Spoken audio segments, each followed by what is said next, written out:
Hello दोस्तों, आप लोग कैसे हैं। हमारी आज की कहानी है बेटी। सालू, यहाँ बैठो। उसके पति ने उसे एक बेंच पर बैठने के लिए कहा और आगे चला गया।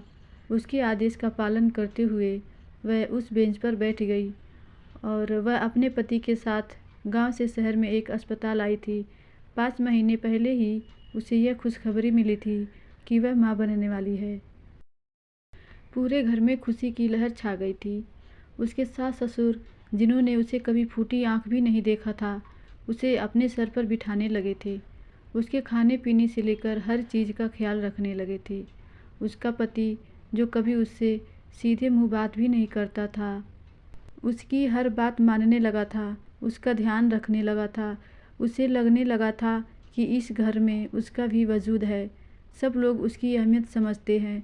कुछ पौधों का वजूद उन पर लगने वाले फूलों से ही निर्धारित होता है। जब तक उन पर फूल नहीं लगता, उनकी अहमियत नहीं मानी जाती है।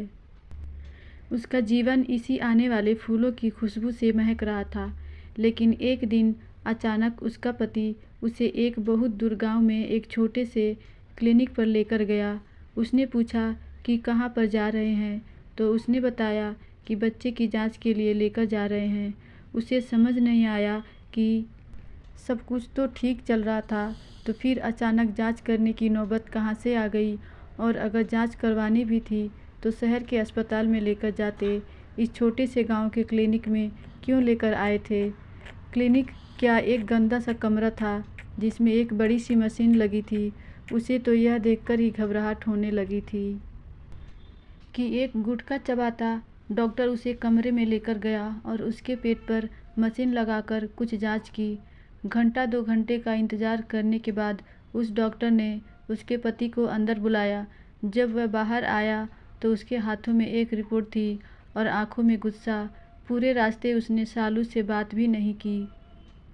सालू को अपने पति के व्यवहार में अचानक आए इस बदलाव का कारण समझ में नहीं आ रहा था। जब अंत में उसने पूछा तो उसने कहा, लड़की है। बस इतना ही कहा उसने, जैसे इससे ज़्यादा कुछ मायने ही नहीं रखता। इतने महीने की खुशी, उसका प्यार, फिक्र, सब एक पल में ही फुर हो गए थे। जैसे वह सब एक दिखावा भर था। घर पर जब सास ससुर को पता चला तो उन्होंने भी उसे दुनिया भर के ताने सुना दिए थे। वह सब बेटे की आस लगाए बैठे थे। सासू माँ ने तो उसे न जाने कौन सी दवाई खिलाई थी, जाने कौन सी बाबाओं से तवीज़ बांधे थे। उसके बाद भी लड़की है सुनना उनके लिए झटका था।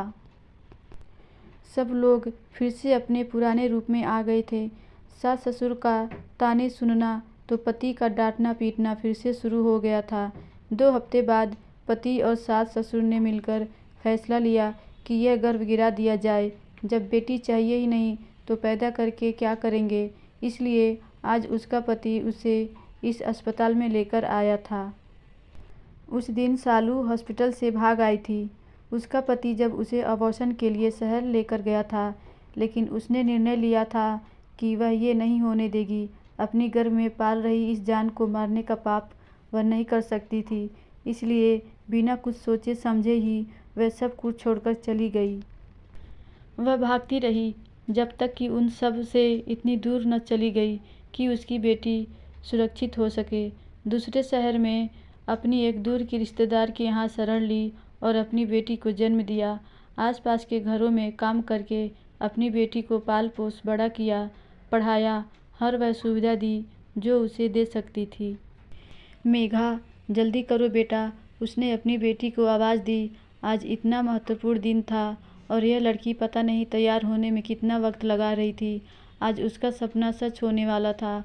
उसके वर्षों की तपस्या रंग लाने वाली थी। उसकी बेटी को कॉलेज से डिग्री मिलने वाली थी। हर कदम पर वह अपनी बेटी के लिए ढाल बनकर खड़ी हुई थी। जब वह 5 साल की थी और पहली बार बीमार हुई तो वह उसके लिए पूरी रात जगी थी। खुद भले पढ़ी लिखी ना थी, लेकिन बेटी को पढ़ाई में कभी कोई दिक्कत नहीं आने दी थी। जब मेघा देर रात तक जाकर पढ़ती थी तो सालू भी उसके साथ जागती थी। हर आधे घंटे में आकर पूछती थी कि कुछ चाहिए तो नहीं मेघा। कई बार माँ की इतना ज़्यादा फिक्र से चिढ़ जाती थी। बोलती थी, मैं कहीं गायब थोड़े ही हो जाऊंगी, एक बार जब स्कूल में किसी लड़के ने मेघा को छेड़ा था तो सालू ने उसकी पीट पीट कर उसकी हालत ख़राब कर दी थी। मेघा ने तब कहा था कि मुझे क्या पता था कि आप इतनी बड़ी डॉन हो। अब लड़के क्या, लड़कियां भी मुझसे बात करने से डरेगी। मेघा भी खरा सोना थी, पढ़ाई लिखाई में अव्वल, माँ की हर बात ईश्वर का आदेश करने वाली। शायद वह भी जानती थी कि उसकी माँ ने उसके लिए कितने त्याग किए थे, उसके लिए वही संसार थी। माँ पढ़ाते गई और बेटी पढ़ते गई। 12वीं पास करने के बाद उसने डॉक्टरी की पढ़ाई चुनी। डॉक्टर बनना सपना था उसकी भी और उसकी माँ का भी। कितनी मुश्किल पढ़ाई थी, लेकिन उसने हर परीक्षा पास की और आज यह डिग्री हासिल की थी। सालू की खुशी का तो कोई ठिकाना नहीं था। वर्षों से जिस पौधों को वह पानी दे रही थी, वह आज एक पेड़ बन गया था। जब मेघा को कॉलेज में डिग्री दी गई तो वह खुशी से फूले न समा रही थी। उसकी आंखों से आंसू नहीं रुक रहे थे। उसकी बेटी मेघा आज डॉक्टर बन गई थी। जब वह स्टेज से नीचे उतरी तो सालू ने उसे गले से लगा लिया। उसे लगा जैसे आज उसका जीवन सफल हो गया, उसने अपना फर्ज पूरा किया था। सालू उठो, उसकी पति ने उसके कंधे झंझोड़ते हुए उठाया तो सालू जैसे किसी दूसरी दुनिया से लौटी। उसने तो एक सपना देखा था, मगर उसकी आंखें अभी भी नम थी। उसने अपनी कोख की तरफ देखा जिसमें उसकी बेटी अभी पल रही थी। चलो उठो, हमारा नंबर आ गया है, उसके पति ने बेरुखी से कहा। उसे अपना कुछ ध्यान ही नहीं था, लेकिन वह उठ खड़ी हुई और अपने पति के साथ चल दी। पति ने क्लिनिक का दरवाज़ा खोला और दोनों ने अंदर प्रवेश किया। सामने कुर्सी पर डॉक्टर साहिबा बैठी हुई थी, जिसे देखकर सालू की सांस रुक गई। यह तो हूबहू उसकी बेटी थी, जिसे उसे सपने में देखा था। आइए बैठिए, उसने सामने पड़ी कुर्सियों की तरफ इशारा करते हुए कहा। वह दोनों बैठ गए। मेरा नाम मेघा है, मैं ही आपका अबॉर्शन करूंगी। लेकिन अबॉर्शन से पहले मैं आपसे पूछना चाहूँगी कि यह अबॉर्शन आपकी मर्ज़ी से हो रहा है, आप पर कोई दबाव तो नहीं है ना? वह बोली जा रही थी और सालू उसे बस निहार रही थी। सालू जी, आप इस बच्चे को गिराने के लिए सहमत हैं? फिर से उससे पूछा। सालू की आंखों से आंसू झरने लगे। उसने ना में सर हिला दिया। धन्यवाद दोस्तों, आशा करती हूँ ये कहानी आपको ज़रूर अच्छी लगी होगी।